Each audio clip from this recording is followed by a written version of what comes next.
the mess or at the local pub. Naturally, we would rib him about it. "Philistines," he laughed. "Don't worry, I'll give you the full version later. I can hardly wait," said Willie, somewhat acidly. "You Kiwis don't appreciate fine literature." "Oh, I do. I read Lady Chenelly's Lover from cover to cover. That's hardly in the same class as—" Another voice broke into this banter. "Red Leader, where the hell have you been?"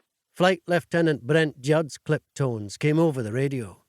He was in charge of Blue Section, and while we were in the air, the squadron as a whole. Today, flights A and B were up, with 2 sections in each. Blue, red, yellow and green, making 12 Spitfires in total. Lieutenant Judd was a bit of a tartar in the air, a stickler for the rules. Rules were there to be broken, as far as I was concerned. "Sorry, Blue Leader. We got waylaid. 1 kill, and 2 got away." "Right, well, we'll be on the main force in a few moments. So get back in formation." Aye, aye, Skipper.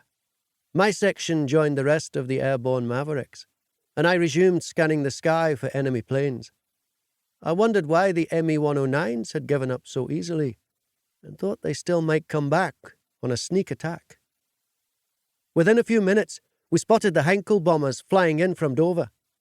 The air was thick with flak from the Ack-Ack batteries on the coastal defences. "Right, let's give Jerry something to think about.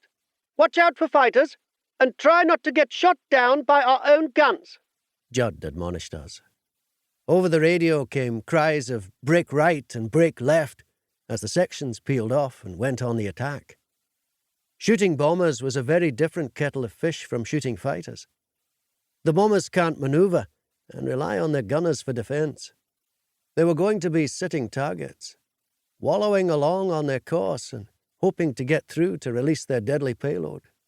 Still, it was easier said than done.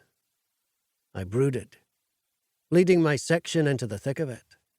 We had to stop them at all costs and try not to get killed while doing so. I scanned the bombers, ready to pick a mark, fire and avoid getting hit in the process. At the same time, I was watching out for their fighter escort, who would no doubt swoop down on us like avenging angels as soon as we opened up. I knew there were at least 2 ME-109s out there, and no doubt more. "Okay, Red Section, take as many of these bandits as you can, and watch your backs," I told Willie and Jonty. We split and I saw an easy run to a Heinkel dead ahead. Figuring I might as well take it, I closed in. The Heinkel has a forward gun in front of the pilots, a top gun facing the rear, and a gun under the aircraft. Because of this limited movement, I tried to come in on the right trajectory and avoid getting shot. I was flying in from the left and fired a burst which raked the side of the bomber. The port engine started to smoke, and it went into a dive. It was a goner. So I didn't stick around but circled for another attack. Other bombers were already going down, and it looked so far like we were unscathed. I was scanning the skies, zeroing in for another kill when Jonty shouted, "Bandits! Bandits! 6 o'clock!"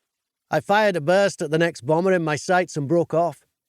A 109 was flying up towards me, and I wasn't about to get lacerated with gunfire. Bullets zinged past my canopy as I pulled a roll left and right. The Messerschmitt wasn't shaken off. It resembled nothing so much as a shark with a big yellow nose. It was easily recognizable by its shape and high maneuverability. "Need some help, Scottish?" came Willie's voice in my ear. I bit a sarcastic rejoinder and said, "Yes!" "Roger." Without warning, Willie's plane appeared, flew past me and raked gunfire across the 109 that was doggedly on my tail. It burst into flames and exploded. "Nice shooting for a Kiwi," I said, breathing a sigh of relief. "You owe me a beer." Willie shot back. He had an ever-ready wit and a comeback for everything. Nevertheless, or even because of it, we had become firm friends. I banked away to the left as more 109s were attempting to wreak havoc on our squadron. Meanwhile, the remaining Heinkel bombers were getting away, since the 109s kept us fully occupied. "Bloody hell, get off my tail!" shouted Jean Tarbon, a Canadian pilot who dropped into a spinning dive closely followed by a Messerschmitt.